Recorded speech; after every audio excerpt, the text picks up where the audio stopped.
Okay, Lightroom photo editing ಅಂದರೆ Lightroom app full ಕೋರ್ಸ್ನ ನಿಮಗೆ ತೊಗೊಬಂದಿದ್ದೀನಿ. ನೀವು ಇನ್ನೂ ಸ್ನ್ಯಾಪ್ಸೀಡ್ ಕಂಪ್ಲೀಟ್ ಕೋರ್ಸ್ನ ನೋಡಿಲ್ಲ ಅಂದರೆ ಡಿಸ್ಕ್ರಿಪ್ಷನ್ ಬಾಕ್ಸಲ್ಲಿ ಕೊಟ್ಟಿರ್ತೀನಿ ಲಿಂಕು, ನೀವು ನೋಡ್ಕೋಬೋದು.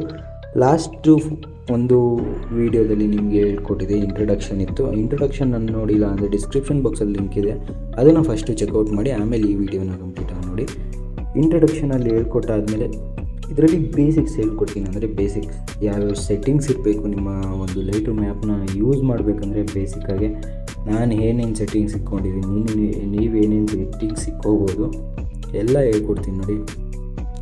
ಆಲ್ ಫೋಟೋಗೆ ಹೋಗಿ ನಿಮ್ಗೆ ಇಲ್ಲಿ ಫಸ್ಟು ನಿಮಗೆ ಹೇಗೆ ಆ್ಯಡ್ ಮಾಡ್ಕೊಳ್ಳೋದಂತ ಸ್ವಲ್ಪ ಜನ ಗೊತ್ತಿರಲ್ಲ. ಆ್ಯಡ್ ಮಾಡ್ಕೊಳ್ಳೋದು ಗೊತ್ತಿಲ್ಲ ಅಂದರೆ ಇಲ್ಲಿ ಪ್ಲಸ್ ಮೇಲೆ ಕ್ಲಿಕ್ ಮಾಡ್ಕೊಂಡು ನೀವು ಯಾವ್ದಾರು ಆ್ಯಡ್ ಮಾಡ್ಕೊಬೋದು. ಈ ಪ್ಲಸ್ ಮೇಲೆ ಕ್ಲಿಕ್ ಮಾಡಿಕೊಂಡ್ರೆ ನಿಮಗೆ ಆಟೋಮೆಟಿಕಾಗಿ ಫೋಟೋ ಆ್ಯಡ್ ಮಾಡ್ಕೊಬೋದು. ಆದರೆ ಇದೆಲ್ಲ ಬೇಸಿಕ್ ಫೀಚರ್, ಇದು ಆಲ್ಮೋಸ್ಟ್ ಆಲ್ ಗೊತ್ತಿರುತ್ತೆ. ಸ್ವಲ್ಪ ಜನಕ್ಕೆ ಗೊತ್ತಿಲ್ಲ ಅಂದರೆ ಬೇಸಿಕ್ಸಲ್ಲಿ ನೀವು ನೋಡ್ಬೋದು. ಬೇಸಿಕ್ಸಲ್ಲಿ ಸ್ವಲ್ಪ ಆ್ಯಪ್ ಹೇಗೆ ಯಾವ ಥರ ಅಂತ ಹೇಳ್ಕೊಟ್ಟಿದ್ದೀನಿ. ಇದು ಪ್ರೀಮಿಯಮ್ ವರ್ಷನ್. ಈ ಆ್ಯಪ್ನ ಡೌನ್ಲೋಡ್ ಮಾಡೋದು ಗೊತ್ತಿಲ್ಲ ಅಂದರೆ ಡಿಸ್ಕ್ರಿಪ್ಷನ್ ಬಾಕ್ಸಲ್ಲಿ ಲಿಂಕ್ ಕೊಟ್ಟಿದ್ದೀನಿ, ಆ ವಿಡಿಯೋನ ಚೆಕ್ಔಟ್ ಮಾಡಿ. ನಿಮಗೆ ಈ ಒಂದು ಲೈಟ್ರೂಮ್ ಪ್ರೀಮಿಯಮ್ ಆ್ಯಪ್ ಅಂದರೆ ಈ 2 ವರ್ಷನ್ಗಳು ಅಂದರೆ ಈ 2 ಟೂಲ್ಸ್ ನಿಮಗೆ ಸಿಗುತ್ತೆ. ಪ್ರೀಮಿಯಮ್ ಆ್ಯಪ್ನ ಡೌನ್ಲೋಡ್ ಮಾಡಿಕೊಂಡ್ರೆ ಇನ್ನು ಏನು ಮೇಜರ್ ನಿಮಗೆ ಯಾವ್ಯಾವ ಟೂಲ್ಸ್ ಅಂತ ಹೇಳ್ಕೊಡ್ತೀನಿ. ಒಂದೊಂದು ಪರ್ಟಿಕ್ಯುಲರ್ ಟೂಲ್ಸ್ ಬಗ್ಗೆನೂ ನಿಮಗೆ ತಿಳಿಸ್ಕೊಡ್ತೀನಿ. ಆದರೆ ಇವಾಗ ಬೇಸಿಕ್ ಯಾವುದನ್ನ ಹೇಗೆ ಯೂಸ್ ಮಾಡಬೇಕು ಅನ್ನೋ ಒಂದು ಸೆಟ್ಟಿಂಗ್ಸ್ನ ಹೇಳ್ಕೊಡ್ತೀನಿ ಅಷ್ಟೇ. ನಿಮ್ಗೆ ಇಲ್ಲಿ ತಿರ್ಗಾ ಮೇಲೊಂದು ಆಪ್ಷನ್ ಬರುತ್ತೆ, ಇದರಿಂದನೇ ನೀವು ಪ್ರೀಸೆಟ್ಸ್ನ ಕ್ರಿಯೇಟ್ ಮಾಡ್ಬೋದು. ಕ್ರಿಯೇಟ್ ಪ್ರೀಸೆಟ್ಸ್ ಅಂತ ಇಲ್ವಾ, ಅಂದರೆ ಪ್ರೀಸೆಟ್ ಅಂದರೆ ಏನು ಅಂದರೆ ಇವಾಗ ಒಂದು ಫೋಟೋ ಇರುತ್ತೆ, ಇದು ಫುಲ್ಲು ಕಲರ್ ಮಾಡಿರ್ತೀನಿ, ಅಂದರೆ ಕಲರ್ ಗ್ರೇಡಿಂಗ್ ಮಾಡಿರ್ತೀನಿ. ಫೋಟೋ ಫುಲ್ಲು ಒಂದು ರಿಯಲಿಸ್ಟಿಕ್ ಆಗಿ ಕಲರ್ ಗ್ರೇಡಿಂಗ್ ಎಲ್ಲ ಆಗಿರುತ್ತೆ. ಇವಾಗ ನೋಡಿ ಈ ಥರ ಕಲರ್ ಇದೆ, ಈ ಥರ ಕಲರ್ನ ಇನ್ನೊಂದು ಫೋಟೋಗೆ, ಇದೇ ಥರ ಫೋಟೋಗೆ ನೀವು ಅಪ್ಲೈ ಮಾಡಬೇಕು ಅಂದರೆ ಈ ಒಂದು ಯಾವುದೋ ಒಂದು ಫೋಟೋ ಇದಕ್ಕೆ ಹಾಕ್ಕೋತೀರಾ, ಒಂದೇ ಒಂದು ಕ್ಲಿಕ್ಕಲ್ಲಿ ಇದನ್ನು ಕಾಪಿ ಪೇಸ್ಟ್ ಅಂತ ಹೊಡೆದ್ರೆ ಅಪ್ಲೈ ಆಗುತ್ತೆ. ಇದರಲ್ಲಿ ಏನೇನಿದೆ ಅಂತ ನಾನು ನಿಮಗೆ ಪರ್ಟಿಕ್ಯುಲರಾಗಿ ಒಂದೊಂದು ಟೂಲ್ಸ್ ಬಗ್ಗೆನೂ ಹೇಳ್ಕೊಡ್ತೀನಿ. ಎಕ್ಸ್ಪ್ಲೋಜರು, ಕಾಂಟ್ರಾಸ್ಟ್ ಅಂದರೆ ಏನು, ಹೈಲೈಟ್ಸ್ ಅಂದರೆ ಏನು, ಇದೆಲ್ಲ ಇದು ಬೇಸಿಕ್. ನೀವು ಯಾವ್ಯಾವ ಸೆಟ್ಟಿಂಗ್ಸ್ ಇಟ್ಕೊಬೇಕು ಅಂತ ನಾನು ನಿಮ್ಗೆ ಹೇಳ್ತಾ ಇರೋದು. ಅಂದರೆ ನೀವು ಯಾವ್ಯಾವ ತಲೆಯಲ್ಲಿ ಇಟ್ಕೊಬೇಕು ಸೆಟ್ಟಿಂಗ್ಸ್, ಒಬ್ಬೊಬ್ಬರು ಗೊತ್ತಿರಲ್ಲ. ಆಮೇಲೆ ನಿಮ್ಗೆ ಇಲ್ಲಿ ಮೇಲ್ಗಡೆ ಬಂದರೆ ಇಲ್ಲಿ ಅಂಡು ರೀಡು ಸೆಟ್ಟಿಂಗ್ಸ್ ಸಿಗುತ್ತೆ. ಇದು ಒಂದು ತುಂಬ ಒಳ್ಳೆಯ ಸೆಟ್ಟಿಂಗ್ಸ್. ಇದು ಅಂಡು ರೀಡು ತುಂಬ ಇಂಪಾರ್ಟೆಂಟ್. ನಾನು ಯೂಸ್ ಮಾಡಬೇಕಾದ್ರೆ ಅಂಡು ರೀಡು ಎಷ್ಟೊಂದು ಜನಕ್ಕೆ ಗೊತ್ತಿರಲ್ಲ, ಹಂಗೆ ಯೂಸ್ ಮಾಡ್ತಾ ಇರ್ತೀರ. ಅಂಡು ರೀಡು ಇದು ಮಾಡ್ಕೊಬೋದು. ಅಂಡು ರೀಡು ಅಂದರೆ ಏನಂದರೆ ಇವಾಗ ಒಂದೇನೋ ಒಂದು ಎಡಿಟ್ ಮಾಡ್ತೀರ, ಅದು ಬೇಡ ನಮಗೆ, ಲಾಸ್ಟ್ ಎಡಿಟ್ ಮಾಡಿರೋದು ಬೇಡ ಅಂದರೆ ಇಲ್ಲಿ ಒತ್ತಿದ್ರೆ ವಾಪಸ್ ಹೇಗಿರುತ್ತೆ ಅದು ನಮಗಾಗುತ್ತೆ.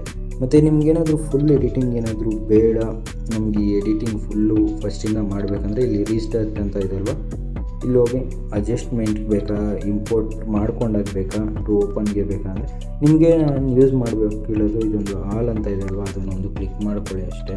ನೋಡಿ ಇವಾಗ ಇಲ್ಲಿ ರೀಸೆಟ್ ಅಂತ ಹೋಗಿ ಆಲ್ ಅಂತ ಕೊಟ್ಟರೆ ಫುಲ್ ರೀಸೆಟ್ ಆಗುತ್ತದೆ, ಇನ್ನೇನು ಆಗೋಲ್ಲ. ಸಿಂಪಲಾಗಿ ಲಾಸ್ಟಲ್ಲಿ ನೀವು ಇದ್ರ ಮೇಲಾದರೂ ಬಂದು ನೋಡ್ಕೊಬೋದು. ಇಲ್ಲೇ ಇನ್ನೂ ಸೆಟ್ಟಿಂಗ್ಸ್ ಇದೆ, ಈ ಸೆಟ್ಟಿಂಗ್ಸ್ನ ಕಾಪಿ ಮಾಡ್ಕೊಂಡು ಬೇರೆ ಸೆಟ್ಟಿಂಗ್ಸ್ಗೆ ಹಾಕೋಬೋದು. ಅಂದರೆ ಬೇರೆ ಫೋಟೋಗೆ ಈ ಒಂದು ಫೋಟೋ ಸೆಟ್ಟಿಂಗ್ಸ್ನ ಕಾಪಿ ಮಾಡ್ಕೊಂಡು ನಿಮಗೆ ಬೇರೆ ಫೋಟೋಗೆ ಹಾಕೋಬೋದು. ಮತ್ತು ಇಲ್ಲಿ ಫೈನಲಾಗಿ ಇಲ್ಲಿಗೆ ಬಂದರೆ ನಿಮಗೆ ಈ ಥರ ಆಪ್ಷನ್ ಸಿಗುತ್ತೆ. ಎಕ್ಸ್ಪೋರ್ಟ್ ಆ್ಯಸ್ ಅಂತ ಸಿಗುತ್ತೆ, ಮತ್ತು ಸೇವ್ ಟು ಡಿವೈಸ್ ಅಂತ ಸಿಗುತ್ತೆ, ಆಮೇಲೆ ಶೇರ್ ಟು ಅಂತ ಸಿಗುತ್ತೆ. ನೀವೇನಾರು ಈ ಫೋಟೋನ ಶೇರ್ ಮಾಡೋಂಗಿದ್ರೆ ಶೇರ್ ಮಾಡ್ಕೊಬೋದು ಇಲ್ಲೇ. ಇಲ್ಲಾಂದರೆ ಸೇವ್ ಅಂತ ಕೊಟ್ಟರೆ ಏನಾಗುತ್ತೆ ಅಂದರೆ HD ಸೇವ್ ಆಗೋಲ್ಲ. ನಾನು ಯಾವಾಗಲೂ ನಿಮ್ಗೆ ಹೇಳೋದಂದರೆ ಎಕ್ಸ್ಪೋರ್ಟ್ ಅಂತ ಕೊಡಿ. ಎಕ್ಸ್ಪೋರ್ಟ್ ಆ್ಯಸ್ ಅಂತ ಬಂದಾಗ ಇದು ಬೇಸಿಕ್, ಅಂದರೆ ಬೇಸಿಕ್ ಸೆಟ್ಟಿಂಗ್ಸು ನಿಮ್ಗೆ ಹೇಳ್ಕೊಡ್ತಾ ಇರೋದು. ಇಲ್ಲಿ ನಿಮಗೆ ಪ್ರೀಸೆಟ್ಸ್ ಅಂತ ಸಿಗುತ್ತೆ. ಪ್ರೀಸೆಟ್ಸ್ ಅಂತ ಇರೋದ್ರ ಮೇಲೆ ಏನು ಕೂಡ ಸೇವ್ ಮಾಡ್ಕೋಬೇಡಿ. ಪ್ರೀಸೆಟ್ಸ್ ಅಂತ ಇರುತ್ತೆ, ನಾರ್ಮಲಾಗಿ ಇದ್ದೇ ಇರುತ್ತೆ, ಇರಲೇಬೇಕು. ಅಂದರೆ ಇಲ್ಲಿ ಫಸ್ಟ್ ಆಪ್ಷನಲ್ಲಿ ನಿಮಗೆ DNG ಅಂತ ಸಿಗುತ್ತೆ. ಈ DNGನ ಹಾಕೊಳ್ಳೋಕೆ ಹೋಗ್ಬೇಡಿ. JPG ಅಂತ ಇದೆ ಅಲ್ವಾ, ಇದನ್ನು ಹಾಕೊಳ್ಳಿ. ಇದನ್ನು ಯೂಸ್ ಮಾಡಬೇಡಿ, ಇದನ್ನು ಯೂಸ್ ಮಾಡಬೇಡಿ. JPG ಅಂತ ಇರೋದು ನಮ್ಮ ಒಂದು ಫೋಟೋ ಕ್ವಾಲಿಟಿ ಚೆನ್ನಾಗಿ, ಅಂದರೆ HD ಬಗ್ಗೆ ಒಂದು ಫೋಟೋ ಇರೋಕ್ಕೆ ಈ JPGನ ಯೂಸ್ ಮಾಡ್ತಾರೆ. ಮತ್ತು ಸೆಕೆಂಡ್ ಆಪ್ಷನ್ಗೆ ಬಂದರೆ ಲಾರ್ಜೆಸ್ಟ್, ಅಂದರೆ ಫುಲ್ಲು ಲಾರ್ಜೆಸ್ಟ್ ಅವೈಲಬಲ್ ಡೈಮೆನ್ಷನ್, ಎಷ್ಟು ಪಿಕ್ಸಲ್ಸಲ್ಲಿ ಇರುತ್ತೋ ನಿಮ್ಮ ಫೋಟೋ ಅಷ್ಟು ಹೈಯೆಸ್ಟ್ ಪಿಕ್ಸಲ್ಸಲ್ಲಿ ನೀವು ಮಾಡ್ಕೊಬೋದು.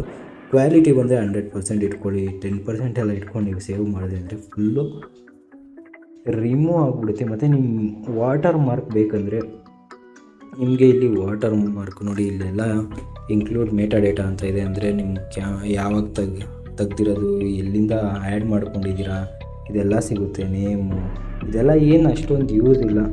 ನಿಮಗೆ ಇನ್ಕ್ಲೂಡ್ ವಾಟರ್ ಮಾರ್ಕ್ ಅಂತ ಬಂದರೆ ನಿಮಗೆ ಕಸ್ಟಮೈಸ್ ಅಂತ ಒಂದು ಆಪ್ಷನ್ಸ್ ಇರುತ್ತೆ. ಇಲ್ಲಿ ನೀವು ಹೋಗಿ ನೀವು ನಿಮ್ಮದೊಂದು ವಾಟರ್ ಮಾರ್ಕ್ ಹಾಕೊಬೋದು. ಅಂದರೆ ನೀವು ಒಂದು ಎಡಿಟಿಂಗ್ ಮಾಡ್ತಾಯಿದ್ದೀರಾ ಅಂದರೆ, ಇವಾಗ ನನ್ನ ಹೆಸರು ಹಾಕೊತೀನಿ ಸುಮ್ಮನೆ ತೋರ್ಸೋಕ್ಕೆ ನಿಮಗೆ.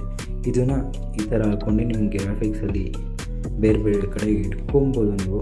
ಇದನ್ನು ವಾಟರ್ ಮಾರ್ಕ್ ಅಂತಾರೆ. ಇದನ್ನು ಹಾಕೊಳ್ಳೋಂಗಿದ್ರೆ ಹಾಕ್ಕೊಬೋದು, ನಿಮ್ಮ ಇಷ್ಟ. ಚಿಕ್ಕದಾಗಿ ಲಾಸ್ಟಲ್ಲಿ ಒಂದು ಹಾಕ್ಕೊಬೇಕಂದ್ರೆ ಈ ಥರ ನೀವು ಹಾಕ್ಕೊಬೋದು. ಎಲ್ಲ ಫೋಟೋಗೂ ಅದು ನೀವು ಸೇವ್ ಮಾಡಿದಾಗ ಈ ಥರ ಒಂದು ವಾಟರ್ ಮಾರ್ಕ್ ಬರ್ತಾ ಇರುತ್ತೆ ಅಷ್ಟೇ. ಸದ್ಯಕ್ಕೆ ಇದರಲ್ಲಿ ಬೇಸಿಕ್ಸಲ್ಲಿ ಜಾಸ್ತಿ ಏನೂ ಇಲ್ಲ, ಸಿಂಪಲಾಗಿ. ಬರೋ ವೀಡಿಯೋಸಲ್ಲಿ ತುಂಬ ಇಂಪಾರ್ಟೆಂಟ್ ವೀಡಿಯೋಸ್ ಆಗಿರುತ್ತೆ, ತುಂಬ ಇಂಪಾರ್ಟೆಂಟ್ ಸೀರೀಸ್ ಆಗಿರುತ್ತೆ. ಅದು ಎಪಿಸೋಡ್ 2 ಮುಗ್ದಿದೆ ಇವಾಗ. ಮುಂದಿನ ವೀಡಿಯೋದಲ್ಲಿ ಸಿಗೋಣ. ನೀವು ಇನ್ನೂ ಚಾನಲ್ಗೆ ಸಬ್ಸ್ಕ್ರೈಬ್ ಮಾಡ್ಕೊಂಡಿಲ್ಲ ಅಂದರೆ ಸಬ್ಸ್ಕ್ರೈಬ್ ಮಾಡ್ಕೊಳ್ಳಿ. ಅಲ್ಲಿವರೆಗೂ ಟೇಕ್ ಕೇರ್, ಬಾಯ್ ಬಾಯ್.